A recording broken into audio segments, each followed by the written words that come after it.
Daniel बहुत खुश था क्योंकि वो पूरी जमात में अव्वल आया था।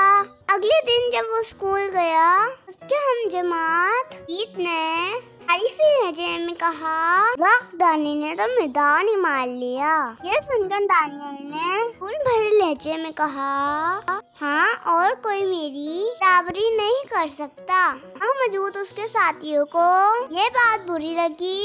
तरफ्ता वो कब्र में मुब्तला हो गया। गरूर की वजह से दोस्तों को खातिर में नारा था।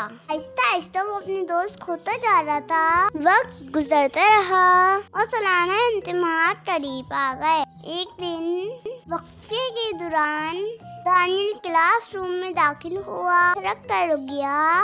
नवीद और अहमद पढ़ाई में मशगूल थे। वो तेजी से आगे बढ़ा और एक झटके से नवीद की किताब बंद कर दी और बोला, इतनी मेहनत मत करो, अव्वल तो मैं ही आऊंगा। नवीद और अहमद को की बदतमीजी पर गुस्सा तो आया, लेकिन उन्होंने मसलियत से काम लिया और खामोश रहे। इम्तिहानात दौरान दानियल के पर्चे तो के ख्याल में बहुत अच्छे हुए, लेकिन उससे बेचैनी थी। वो पूरी तरह मुतमईन नहीं था।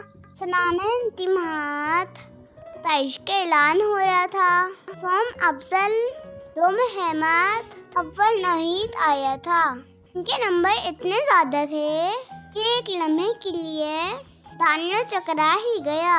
अव्वल तो क्या, तुम सोम तक आ न सका था। जरूर कसर नीचे हो चुका था।